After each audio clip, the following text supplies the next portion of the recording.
Então, hoje, vamos recomeçar a Torá, a alegria de Baruch Hashem, mais um ciclo.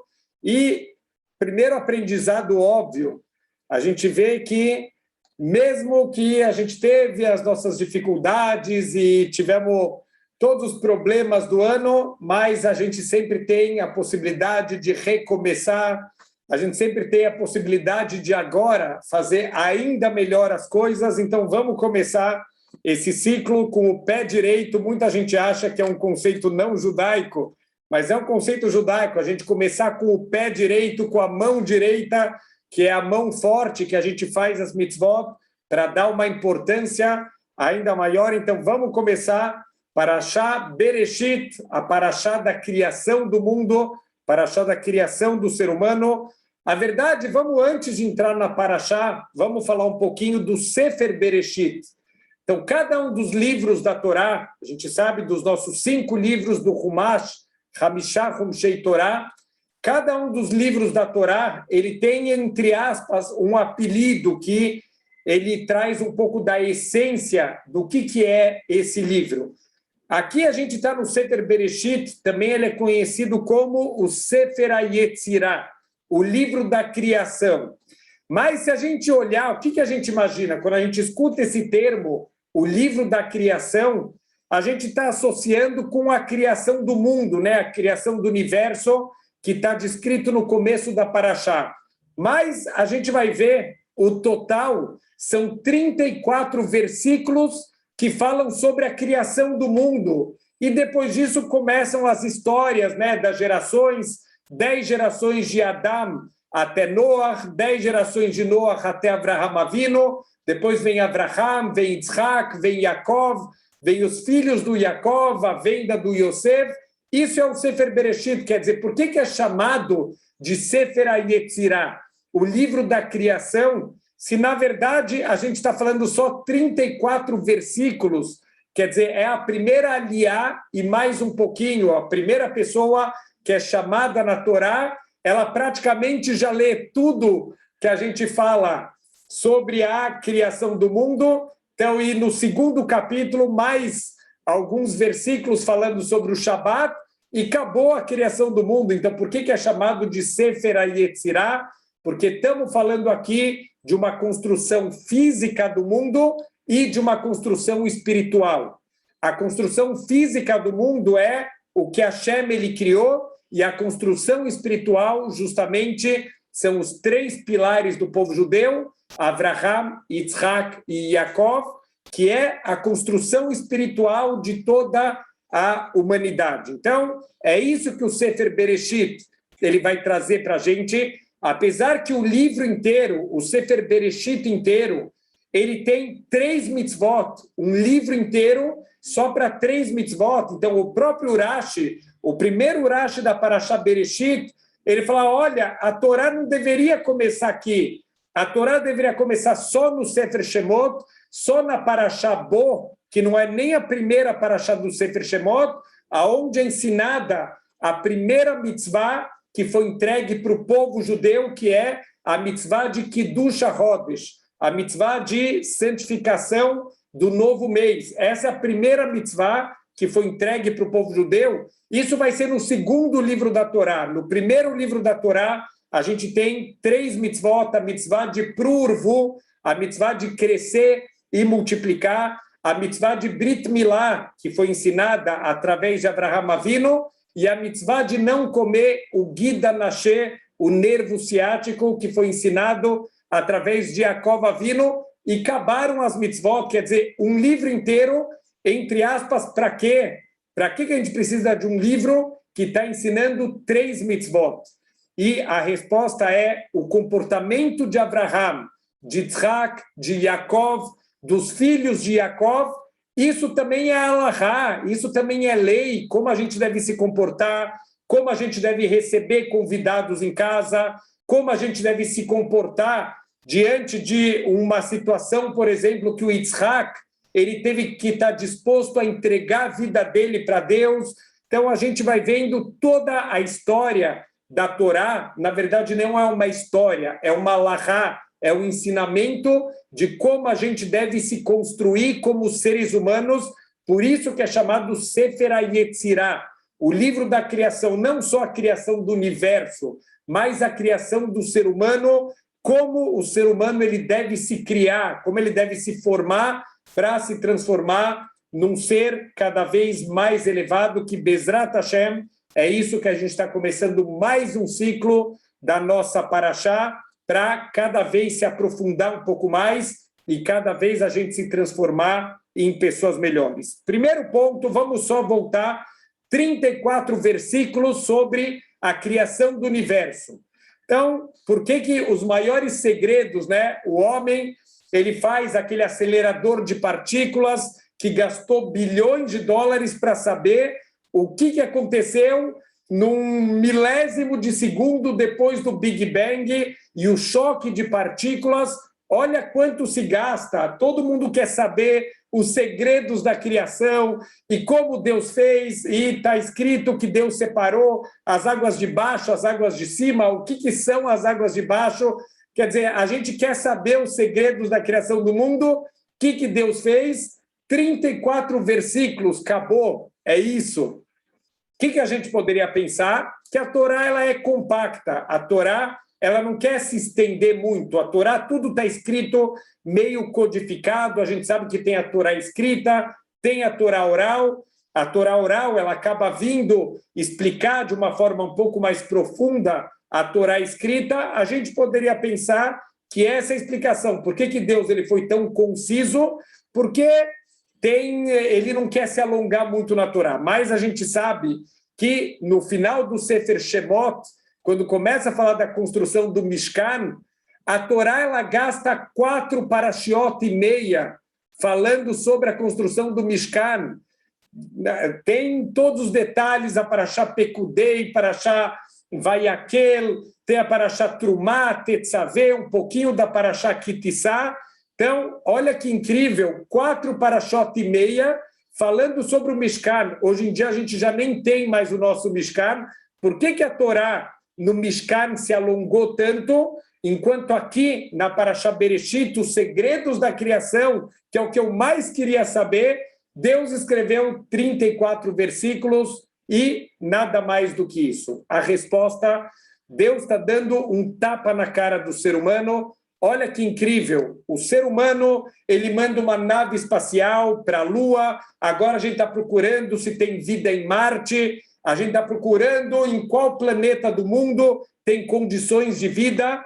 Deus está falando para a gente, esse não é o teu trabalho, tem tanta vida na Terra que vocês não estão cuidando, tem crianças na África morrendo de fome, tem pessoas morrendo por falta de vacinas básicas, e vocês estão procurando se tem vida em Marte. Desce de novo para a Terra. Deus está ensinando para a gente a criação do mundo, os segredos da criação, como Deus fez. Deixa isso para Deus, não é o que a gente tem que se ocupar o nosso tempo. O nosso tempo deve ser ocupado com a construção do Mishkan. O que o Mishkan ele representa? Usar o mundo material para a gente se elevar, a gente elevar o material para transformar o material em espiritual. É por isso que Deus ele compactou toda a criação do mundo. É óbvio que tem muitos segredos, tem muitos detalhes. Só um exemplo de quantos detalhes, de quantos segredos estão escondidos aqui na criação do mundo. Quando fala sobre o primeiro dia, está escrito Yom Echad. Echad é um. O segundo dia deveria estar escrito Yom Shnaim, não está escrito Yom Sheini, o segundo dia. Então, ou deveria estar escrito primeiro dia e segundo dia, ou deveria estar escrito dia 1 e dia 2. Não está escrito assim. Está escrito dia 1 e dia segundo, e terceiro, e quarto, e quinto, e sexto. Por que Deus ele mudou no primeiro dia? Então, o primeiro ponto é que o primeiro dia é a criação do tempo. Deus está criando no primeiro dia o tempo. O tempo é uma criação absoluta. Então, a contagem do primeiro dia é uma contagem absoluta, dia 1. A partir disso, a contagem já é relativa à criação do tempo no primeiro dia. Então, assim, o Einstein, ele provou, há poucos anos atrás, o que ele provou para a gente? Que o tempo, ele depende da matéria. O tempo, ele não passa igual para todo. O tempo também é relativo. Essa foi a grande sacada que o Einstein teve, e a verdade que o Ramban, há 900 anos atrás, não querendo estragar as grandes descobertas do Einstein, mas o Ramban, ele já escreve isso explicitamente nos comentários da Parashá Bereshit. Ele já começa a falar que toda a massa do universo, ela cabia num grão de mostarda, e existia uma energia muito grande, e só a partir do momento que essa massa pequena, ela usou essa energia para transformar a massa na massa que a gente conhece do universo, só a partir desse momento que o tempo começou a correr. O Ramban já escreveu da relatividade do tempo há 900 anos atrás. Da onde ele sabia, Deus já revelou. Tem muitos segredos que estão escondidos nesses 34 versículos. Mas a principal mensagem não é nisso que a gente deve investir o nosso tempo, os nossos esforços. Cuida da vida que tem no mundo, cuida das pessoas, cuida do teu trabalho espiritual, cuida de se transformar a cada dia numa pessoa melhor. É nisso que a gente deve investir todo o nosso esforço, Bezrat Hashem. Então, Deus, ele foi criando a cada dia, Vaihi Erev, Vaihi Boker, Yom Echad, Yom Sheni, Yom Shlishi. Aqui também é uma linguagem um pouco diferente, né? Vaihi Erev, Vaihi Boker. E foi noite e foi manhã, dia 1, dia 2, dia 3. Uma das explicações, olha que coisa interessante, Erev vem da mesma linguagem de irbúvia, de mistura, e Boker vem da mesma linguagem de Bikoret, que é a organização. Deus foi em cada dia da criação, o mundo era um tohu-vavohu, era um grande caos, e Deus a cada dia Vaihi Erev, e tinha uma bagunça, tinha uma mistura, Vaihi Boker, e Deus organizou. Cada dia ele organizou um nível da criação. Assim foi durante os 6 dias. No primeiro dia, Deus ele separou a luz da escuridão. Olha que incrível, a gente às vezes lê a Torá sem prestar atenção. Muita gente pensa que essa luz aqui do primeiro dia é o sol, é a luz do dia, mas tem um problema técnico. O sol e a lua, eles foram criados no 4º dia. Então, que luz é essa que foi criada no primeiro dia? Explica o Rashi. Deus criou uma luz espiritual que traz prazer para o ser humano, mas Deus percebeu que nem todo mundo aqui nesse mundo ele vai merecer receber essa luz. Os rechaim, os perversos, eles não merecem receber essa luz, então Deus ele tirou essa luz do mundo e ele guardou essa luz para os tzadikim que vão ter o mérito no mundo vindouro. Olha que ideia incrível que a gente pode aprender daqui. Pessoas que passaram por experiências de quase morte, aquelas pessoas que o coração parou, o cérebro parou, a pessoa não respira mais, e por algum motivo essas pessoas voltaram para a vida. Tem pessoas que voltaram depois de 1 minuto, tem pessoas que voltaram em 20 minutos, tem relatos de pessoas que passaram mais de 40 minutos clinicamente mortas, e elas contaram tudo o que elas viram do outro lado. Primeira coisa que praticamente todo mundo que passou por uma experiência de morte clínica, o que eles descrevem? Que eles passaram por um túnel escuro e eles chegaram numa fonte de luz, e não é uma luz normal, não é uma luz que cega como uma luz forte. Se alguém está vindo com o farol de um carro na nossa frente, isso ofusca a nossa visão. Essa luz é uma luz muito forte, é uma luz muito brilhante, mas que não cega, e é uma luz que transmite uma sensação tão boa que muitas pessoas descrevem que não queriam mais voltar aqui para o mundo, de tão agradável que é estar imerso nessa luz. Isso já é um pouquinho dessa luz espiritual que Deus guardou para os tzadikim, e eles vão ter o mérito dessa luz. O Hafetz Haim, ele fala mais do que isso. Está escrito nas nossas fontes místicas que toda vez que alguém está com vontade de fazer Lashon Hará e ele consegue fechar a sua boca, essa pessoa vai ter o mérito de receber uma luz que nem os anjos mais elevados eles podem suportar essa luz. Então, essa luz justamente é a luz guardada para os tzadikim, para o mundo vindouro, e que isso Deus ele criou no primeiro dia e ele separou a luz da escuridão. Justamente, mais um detalhe para a gente parar para pensar, estamos começando o ano novo, a nossa Neshama, nossa alma está limpa. Olha quanto trabalho que deu em Yom Kippur, quantas lágrimas, o jejum e todos os outros inuim, os sofrimentos que a gente causa para o corpo, de não se lavar, de não usar sapato de couro, e tudo que a gente causou de sofrimentos para o corpo, tudo isso foi a limpeza espiritual. Vamos aproveitar para manter o corpo limpo. Uma das coisas que a gente mais tropeça, 25% do vidui da nossa confissão são erros relacionados com a nossa fala, de falar o que a gente não deveria, de machucar pessoas, de falar de forma feia com as pessoas. Vamos começar a trabalhar isso. Deus, quando criou o mundo, Deus criou através da fala, com 10 ma'amarim, com 10 pronunciamentos que Deus fez, ele criou o mundo inteiro. Essa mesma ferramenta de criação de universos, chamada Dibur, a fala, Deus ele entregou essa ferramenta para o ser humano. Olha que incrível, a palavra Dibur é a mesma raiz da palavra Davar. Davar é um objeto, é uma coisa. Então, olha que incrível, toda vez que a gente pronuncia alguma coisa, a gente está automaticamente criando alguma coisa. Ou coisas positivas, ou Deus me livre, a gente também pode estar destruindo através do uso das palavras Davar e Dibur. Olha que incrível, já comentei isso nas aulas, mas sempre é bom a gente repetir.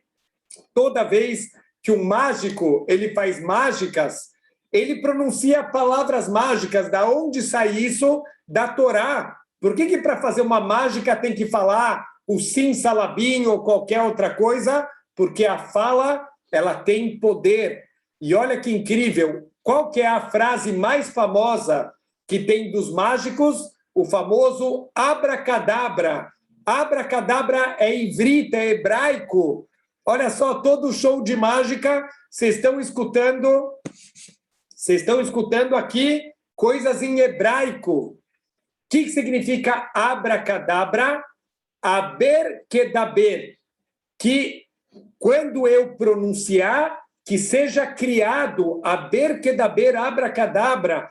Olha a força das nossas palavras, sempre que eu uso as palavras de maneira construtiva. O que quer dizer usar palavras de maneira construtiva? Para ajudar pessoas, para incentivar pessoas. Se eu uso as minhas palavras para consolar um enlutado, se eu uso as minhas palavras para ensinar a Torá para alguém, uau, eu estou virando sócio de Deus na criação de mundos. Mas se Deus nos livre, a gente usa palavras para Lashon Hará, para denegrir pessoas, para machucar pessoas, para falar palavrão, para falar coisas feias, eu estou destruindo os mundos que Deus construiu. Por isso, aquele que ele está com vontade de falar Lashon Hará, mas ele fecha a boca dele, ele vai ter o mérito de uma luz que nem os anjos eles conseguem suportar essa luz. Então, esse é o primeiro dia. Segundo dia, Deus ele separa as águas de baixo das águas de cima. Esse é um dos grandes segredos da criação do mundo. Então, assim os grandes cabalistas eles falam que quem sabe o segredo da separação das águas não tem permissão de sair ensinando esses grandes segredos. Deus fez algo chamado raquia, que em português a gente traduz como firmamento, quer dizer, é alguma coisa que tem alguma materialidade, um firmamento que está separando as águas de cima e as águas de baixo. Tem um famoso Midrash, que a gente já comentou algumas vezes nas aulas, que as águas de baixo reclamaram. O que são as águas de baixo? Principalmente os mares, os oceanos. As águas de baixo falaram, Deus, não está justo. Por que as águas de cima estão mais próximas de você e a gente aqui está mais distante? A gente quer estar próximo de você, a gente também quer ter mais espiritualidade. Então Deus falou, vocês têm razão, já que vocês estão reclamando, eu vou atender o pedido de vocês. Tem um serviço especial que a gente fez agora na festa de Sukkot, que é chamado a famosa Simchat Beit HaShoevah, é a alegria da retirada da água. Todo dia de manhã, os Kohanim e os Leviim, eles vão num pequeno rio chamado Shiloah, que passava perto do Beit HaMikdash, eles pegavam uma certa medida de água, eles trazem para o nosso templo, para o Beit HaMikdash, e eles faziam uma cerimônia chamada Nisuh HaMayim, junto com o momento que se vertia vinho no altar, todo o korban, toda a oferenda, ele era acompanhado de verter vinho no altar. Existe um utensílio que ficava preso no altar, que servia para verter o vinho. Do lado dele tem um outro utensílio que servia para verter água. Essa água era vertida só durante a festa de Sukkot, era acrescentado mais esse serviço durante os 7 dias de Sukkot, da gente verter a água. Tudo isso era feito com alegria, com música, com instrumentos musicais. Por quê? Porque é um serviço especial que Deus ele decretou só para a festa de Sukkot. Então Deus falou, olha, águas de baixo, é verdade, vocês ficaram mais distantes de mim, mas uma semana do ano, vocês podem se conectar comigo de uma maneira mais forte quando as águas de baixo forem vertidas no altar. As águas de baixo não se consolaram, falou, Deus, para tudo, uma semana por ano, a gente quer mais do que isso. Então Deus falou, tá bom, vocês querem mais, eu vou dar mais para vocês, vamos fazer uma coisa, eu vou fazer o Brit HaMelach, o pacto do sal. Todo o korban que for oferecido, todo o sacrifício que for oferecido no meu misbeach, no meu altar, ele tem que ser acompanhado de sal, tem que colocar sal. Da onde é tirado o sal? Justamente das águas de baixo, dos mares, dos oceanos. De lá você vai tirar o sal que vai ser oferecido aqui no nosso misbeach. Então, quando eles viram que Baruch Hashem, todos os dias tem vários korbanot e vai ser oferecido com sal, que é parte das águas de baixo, aí as águas de baixo elas aceitaram. A grande pergunta, se Deus poderia ter dado mais um serviço que é feito todos os dias, por que originalmente Deus ofereceu o Nisuh HaMayim, que é uma semana só? Por que Deus já não ofereceu direto esse serviço diário do sal? Se as águas de baixo estavam tão incomodadas, olha a resposta, que coisa incrível para a gente usar para o nosso ano, para o nosso crescimento espiritual durante esse ano. As águas de baixo, na verdade, a única coisa que elas mereciam era o Nisuh HaMayim, esse serviço feito especial nos 7 dias de Sukkot. Mas Deus viu que elas estavam incomodadas. Deus, a gente quer mais espiritualidade. Quando Deus vê que a gente quer mais, ele dá mais do que a gente merece. Eles mereciam só 7 dias, mas as águas de baixo estão inconformadas. Eu quero mais espiritualidade, Deus. Eu quero crescer mais. Deus, quando ele vê que a gente quer de verdade, ele dá mais para a gente, ele ajuda a gente a crescer. Esse tem que ser a nossa vontade nesse ano, de querer crescer. Deus, me ajuda, abre os portões do conhecimento, porque esse ano eu quero que seja um ano de muito crescimento espiritual. Outro detalhe aqui impressionante, que a gente tem do segundo dia, todos os dias da criação, está escrito, Vayar Hashem Kitov, e Deus viu que era bom. Mas tem 2 exceções. A primeira exceção é no segundo dia, quando Deus separou as águas de cima e as águas de baixo, não está escrito Vayar Hashem Kitov, e Deus viu que era bom, porque explica os nossos sábios que toda separação, toda marloque, toda divisão não é uma coisa boa. Então Deus não podia falar e viu que era bom uma coisa que está envolvendo uma divisão, uma separação. A separação das águas não pode ser uma coisa boa. Mas peraí, se Deus não tivesse separado as águas de cima e as águas de baixo, não ia ser possível ter vida aqui embaixo. Ele separou para ter vida. Mesmo assim, Deus está ensinando, mesmo uma separação que é necessária, às vezes precisa ter separação, mas tem que doer. A gente não pode estar feliz com nenhum tipo de separação, a gente tem que saber que a união, essa é a meta final do ser humano, a gente está cada vez mais unido e toda separação, ela tem que doer na gente, a gente não pode falar, Vayar Hashem Kitov, e Deus viu que era bom. Terceiro dia, Deus ele cria os vegetais, ele cria a terra firme, ele separa. Primeiro ele separa a terra da água, ele faz um lugar onde se concentram as águas, e ele faz um lugar onde se concentra a terra firme, e finalmente nessa terra firme, Deus ele vai fazer com que cresça a vegetação. Mas temos um problema técnico. Deus ele criou a vegetação no terceiro dia, mas só está escrito que cresceu no sexto dia. Espera aí, por que teve essa distância entre a criação da vegetação e o crescimento dela? Por que ela só cresceu no sexto dia?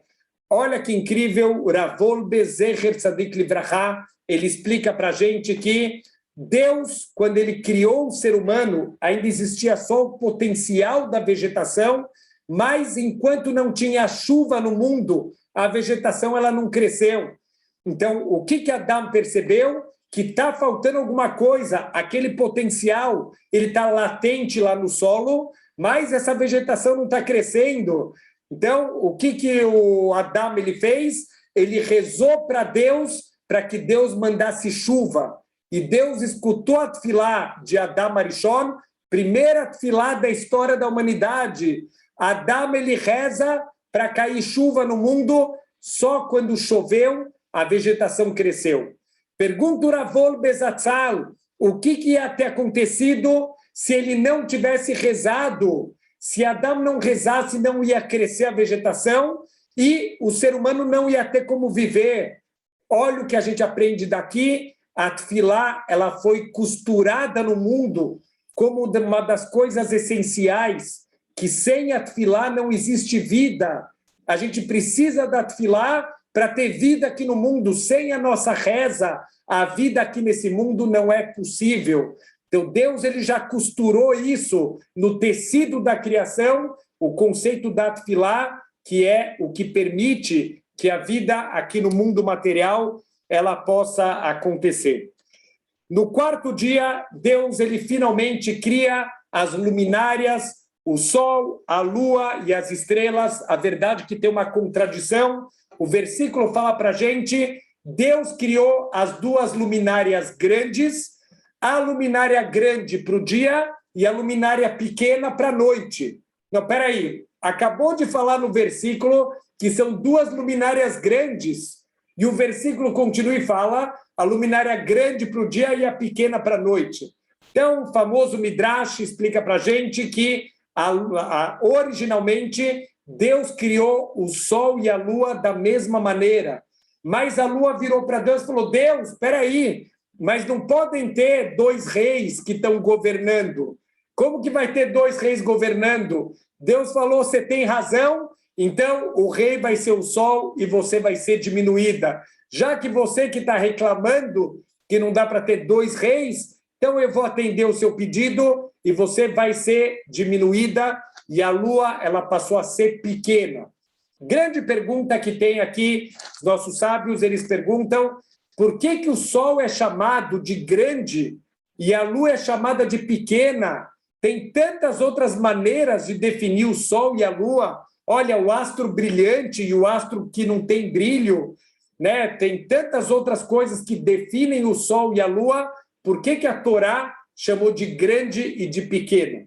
A resposta, olha que incrível, quando a gente tem a primeira vez que aparece um conceito na Torá, isso representa qual é a essência desse conceito. A primeira vez que aparece Katan e Gadol na Torá é o Sol e a Lua. Então, daqui a gente aprende o que é chamado de Gadol. O Sol, ele tem luz própria, então ele ilumina os outros, ele aquece os outros, ele dá o que é dele para os outros. Isso é o conceito de Gadol. O contrário, por que a Lua é Katan? A Lua não tem luz própria, a Lua só recebe o que é dos outros, ela não dá nada dela para os outros. A Lua é chamado de Katan, a Lua é pequena. A definição da Torá de quem é grande, aquele que dá do que é dele para os outros. O que na Torá é chamado de pequeno, aquele que está só recebendo. Moshe Rabbeinu, está escrito que ele cresceu, ele foi desmamado e ele foi entregue para ser criado pela Bátia, a filha do Paró. Logo depois, o versículo continua e fala, e Moshe cresceu. Espera aí, acabou de falar que Moshe cresceu e foi desmamado? Por que fala que ele cresceu de novo? Explica o Rashi, o primeiro crescimento é o crescimento físico dele, o segundo crescimento é o crescimento espiritual. Como que termina o versículo? Moshe saiu para ver os seus irmãos, ele foi ver como estava o sofrimento deles, ele foi dar o ombro dele para ajudar a carregar as pedras. Então, isso é que Moshe virou Gadol, ele se importa com os outros, ele dá do que é dele para os outros, ele se transformou agora numa pessoa grande. Esse é o conceito de Katan e Gadol. Quando a gente vai num Brit Milá, a gente vai assistir a cerimônia de Brit Milá, então aquele nenezinho lá de 8 dias de vida, que a gente vai praticamente fazer uma cirurgia nele, qual que é a brahá que a gente dá para esse nenê? A Katanazé Gadol Yeh. Olha, esse pequeno vai ser grande. Que brahá que é essa? Olha, esse nenê vai comer muito e vai crescer? Não tem brahá melhor para dar para esse nenê? Não é essa brahá. A Katanazé, esse nenê agora, ele só recebe, ele está com fome às 3 da manhã, a mãe dele está cansada, deixa a tua mãe dormir. Ele não quer saber, ele está com fome, ele vai chorar às 3 da manhã, ele está com cólica, ele vai chorar às 4:30 da manhã, mas tua mãe está cansada, ele não quer saber, ele é um Katan, ele só quer saber de receber, ele nasce com a mão fechada, ele só quer pegar as coisas. A Katanazé Gadol Yeh. Um dia esse Katan vai ser Gadol, o ser humano ele morre com a mão aberta. Esse é o processo de vida que a gente tem que passar, nascer com a mão fechada, mas quando a gente sair desse mundo, a gente sair com a mão aberta, a gente se transformar de pessoas pequenas em pessoas grandes de verdade, que estão doando, que estão se importando com os outros. No 5º dia, Deus ele vai criar os animais aquáticos, tudo que vive dentro dos mares, e finalmente, no 6º dia, Deus vai criar os animais da terra e Deus vai criar Adam Arishon, a cereja do bolo. Tudo foi criado, na verdade, só para servir Adam Arishon. Por que Deus colocou Adam Arishon por último? Por que Deus não criou o Adam Arishon primeiro e foi criando em volta ao mundo?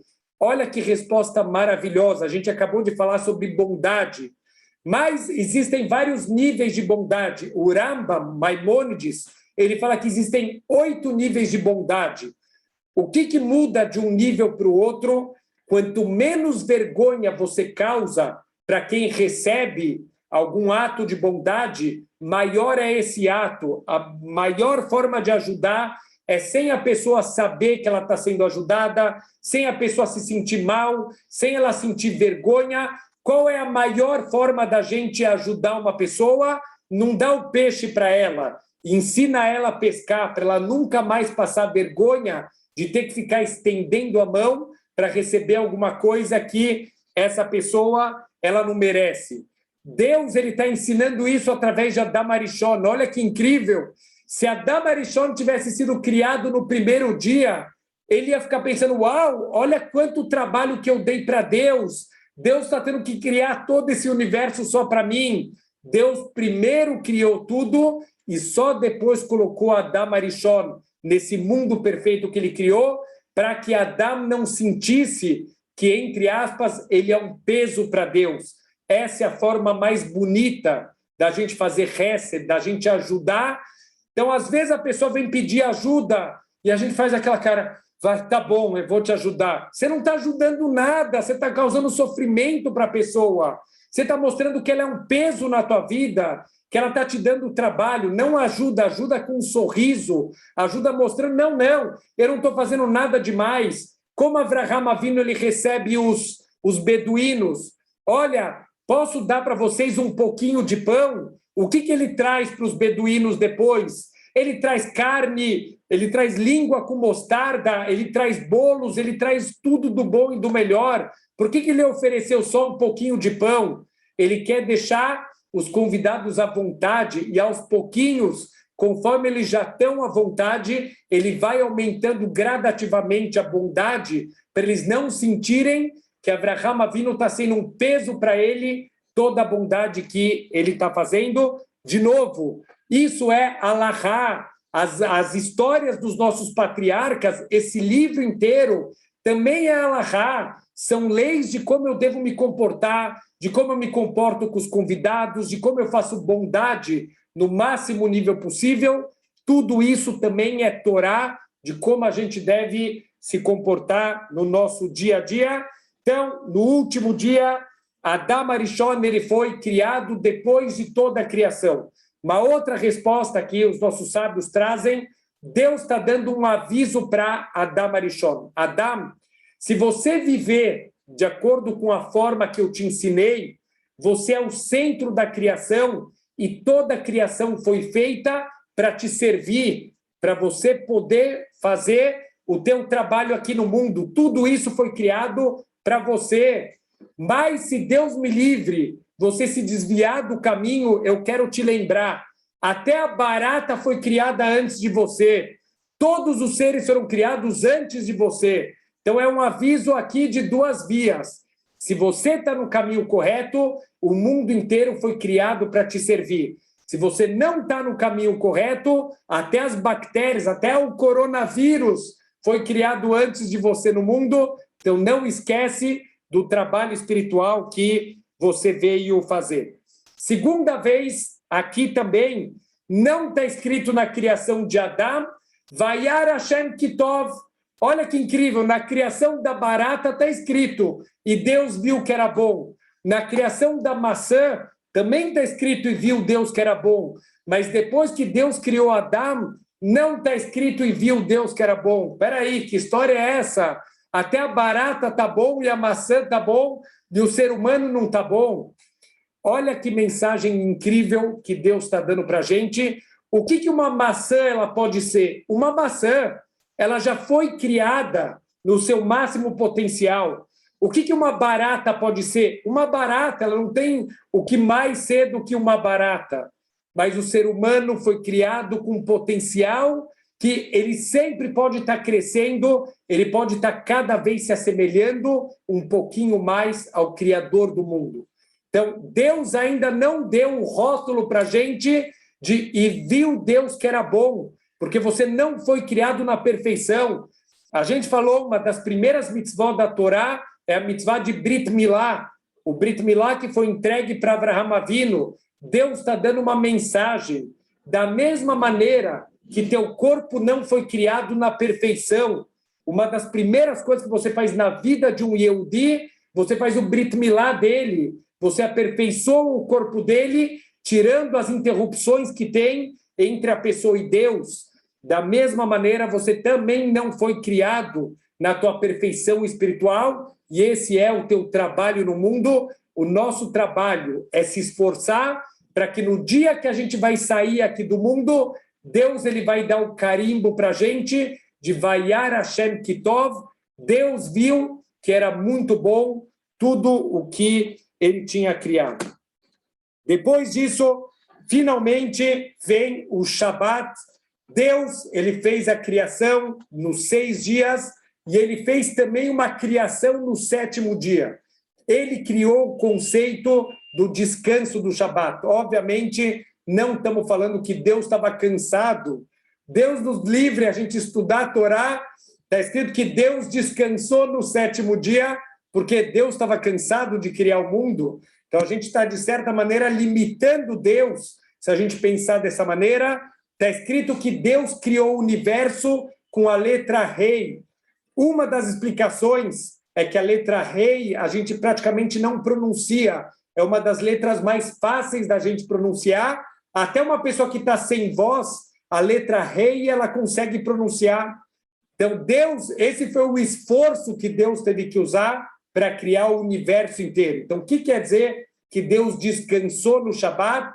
Deus ele parou de criar todas as atividades construtivas que ele fez durante os 6 dias da criação. A partir no 7º dia, ele parou de criar. Então, da mesma maneira, se no 7º dia, no Shabat, eu parar de fazer as atividades construtivas, eu estou participando desse descanso espiritual que Deus ele criou no 7º dia. Esse é o conceito do descanso. O Shabat, também existe o conceito da gente descansar fisicamente no Shabat, mas o Shabat principalmente é um descanso espiritual para, Bezrat Hashem, a gente recobrar as nossas forças para lembrar o trabalho que a gente tem durante todos os dias da semana. Qual que é o mashal, qual que é a parábola, o paralelo que a gente tem disso? Tinha um rei que era um rei muito bondoso, mas infelizmente o seu vizinho era um outro reinado de pessoas malvadas. Ele estava constantemente em guerra com o país vizinho. Esse rei, ele tem um filho, e esse filho, ele cresce dentro daquela guerra, quer dizer, ele nunca viveu uma situação fora da guerra. O tempo inteiro, o reinado dele está em guerra com o reinado vizinho. Quando ele chega na idade de 18 anos, ele também é mandado, junto com os outros soldados, para o exército. Ele vai para o fronte de batalha. 6 dias na semana, ele fica lá no fronte de batalha, mas uma vez por semana, o rei manda ele voltar para o palácio. Então, o filho não entende. Pai, por que você me mandou voltar? Então, ele fala, filho, a realidade da vida é esse momento de shalom, de tranquilidade, de paz. Isso é a verdade. Essa guerra é uma coisa momentânea. Então, durante 6 dias, você está lá na guerra, mas eu quero que uma vez por semana você possa sentir o que é a paz, o que é a tranquilidade. Isso é o Shabat.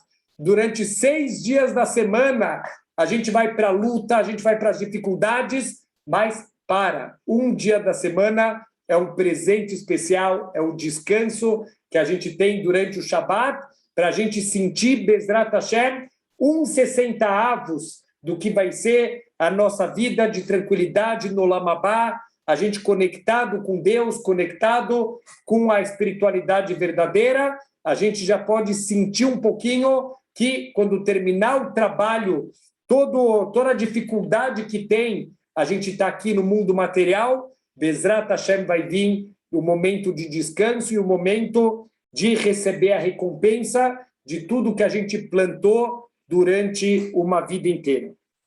Finalmente, vamos chegar aqui no ponto principal da nossa paraxá, criação de Adam Arishon.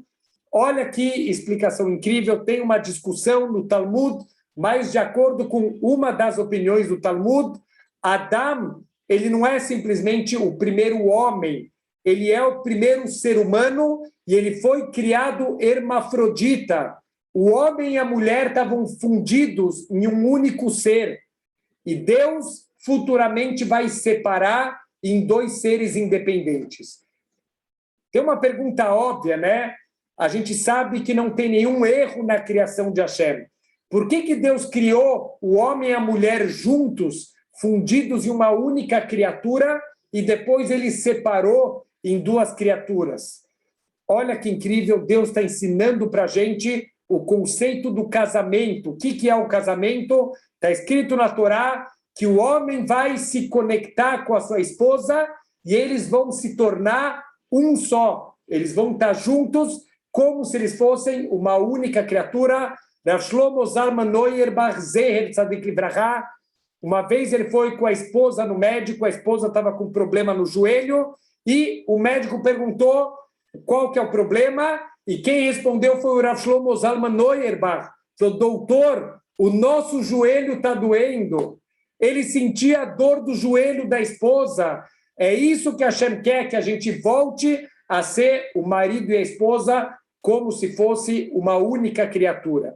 Mas espera aí, por que Deus criou junto para depois separar? Por que ele já não criou separado e ensinou que tem que juntar? Olha que incrível, que paralelo que a gente tem na nossa vida. Quem já brincou alguma vez na vida de quebra-cabeça sabe como é difícil montar. Meus filhos pediram nas férias para comprar um quebra-cabeça de 1000 peças. Eu achei que ia ser moleza. A gente ficou, acho que, uma semana para conseguir montar tudo. É muito difícil, mas o que torna um pouquinho mais fácil é que na capa existe uma foto aonde você tem que chegar. Se não fosse aquela foto da capa, a gente levaria 3 anos para montar o quebra-cabeça. Então, aquela foto ela ajuda a você saber qual é o objetivo. Olha que incrível. Deus quer que o ser humano, o marido e a esposa se conectem como se eles fossem uma única criatura. Mas a gente vai falar, Deus, mas eu não tenho a mínima ideia de como que é isso. Então Deus falou, eu vou te ajudar. Eu vou criar juntos, eu vou criar uma marca, eu vou fazer a figura do quebra-cabeça, depois eu vou separar, mas quando eu separar, você já sabe aonde você tem que chegar. Você já sabe qual é o teu objetivo, que o marido e a esposa vão se juntar como se fossem uma única criatura. Então, isso é o nosso trabalho, Bezrat Hashem, para a gente poder construir os nossos relacionamentos. Mas Adam e Havá, eles estavam no Gan Eden. A Parashá vem descrever para a gente, era um lugar, um jardim maravilhoso, né? O Gan Eden, literalmente o jardim do Éden, ele é irrigado, tem 4 rios que estão cortando lá o Gan Eden, um lugar paradisíaco. Está escrito que eles têm lá o jardim inteiro à disposição deles, um lugar que é um paraíso aqui na Terra, e Deus tem uma única mitzvah para Adam Arishon. Adam Arishon foi criado na véspera do Shabat e ele tem um único comando. Não, você pode comer de tudo que tem no jardim, menos do Etz Hadat Toverá, a árvore do conhecimento do bem e do mal. É a única fruta que você não pode comer. Tem aqui uma explicação muito interessante, que se Deus ele começou a frase falando, olha, você pode comer tudo que tem no jardim. O que significa isso? Tudo. Tudo inclui tudo. Mas logo depois, parece aqueles contratos, né, que vêm nas letras pequenas, mas não sei o que, não sei o que. Espera aí, se Deus falou que pode comer tudo, também dessa árvore do conhecimento pode comer. Mas Deus logo parece que voltou atrás e falou, não, você pode comer tudo, menos isso. Então, menos isso não é tudo. Tem uma contradição aqui no comando de Deus. Então, para responder isso, e a gente vai entender, assim escutei do Rabino Caraguila, por que os Sefaradim, na hora do Kiddush, eles têm o costume de falar Lechaim, para a vida. Por que os Faradim, eles falam para a vida na hora do Kiddush? Existe uma discussão muito grande de qual era exatamente o fruto proibido. Tem quem fala que era etrog, tem quem fala que era trigo, tem quem fala que era uvas. Na verdade, o comando de Deus não era para sempre. Deus falou, você pode comer todos os frutos do campo, menos a uva. O que quer dizer menos a uva? Espera até começar o Shabat. Quando começar o Shabat, você vai fazer o Kiddush, e aí vai ser permitido para você também comer a uva. Tudo que Adam Arishon tinha que fazer era esperar até o Shabat, mas, infelizmente, ele acabou tropeçando aqui, uma única mitzvah que ele tinha, ele acabou errando, ele acabou comendo desse fruto proibido antes da hora, quer dizer, de acordo com essa explicação, mais um pouquinho você vai poder comer, espera mais algumas horas, mas ele acabou errando, ele comeu antes da hora, e essa uva que ele comeu, isso trouxe morte para o mundo. É por isso que os faradim, quando eles fazem o kiddush, eles falam lehaim. Essa uva que Adão comeu, ela trouxe morte para o mundo. Mas esse kiddush que eu estou fazendo, de acordo com a vontade de Hashem, isso trouxe vida para o mundo, isso traz vida, por isso que tem esse costume de falar lehaim na hora que a gente vai fazer o nosso kiddush. Como pode ser que Adão, um ser tão grande, a gente lê a Torá, parece que Adão é uma criança, Deus fala, não come desse fruto, ele vai lá e come. Temos que entender o nível de Adam Arishon. Está escrito que Adam Arishon, depois da transgressão dele, depois da morte dele, o calcanhar dele, que é a parte mais baixa do corpo, brilhava mais do que o sol. Esse era o nível espiritual de Adão. Como que Adão fez um erro tão bobo, tão que uma criança talvez não faria? Então, a resposta é óbvio que não foi um erro tão superficial como a gente lê na Torá. O erro de Adam Arishon, Deus fez um pedido para ele, mas ele quis fazer cálculos, ele quis fazer melhor do que Hashem pediu. E a gente acaba tropeçando até hoje em dia no mesmo erro de Adam Arishon. Adam pensou o seguinte, olha, eu vou comer do fruto, eu vou cair espiritualmente, eu vou me arrepender do meu erro, e está escrito, Bamakom shebalei tshuva umdim, en tzadikim gmurim mecholim lamot. No lugar onde está um Baal Tshuva, uma pessoa que se arrependeu das suas transgressões, nem os tzadikim completos, uma pessoa completamente justa, ela pode estar nesse lugar. Então ele pensou, eu vou fazer melhor do que Hashem pediu, ele pediu para não comer, eu vou comer, mas eu vou fazer tshuva disso, e eu vou chegar num nível mais alto. Óbvio que não era para ele ter feito isso, não existe fazer melhor do que Hashem pediu.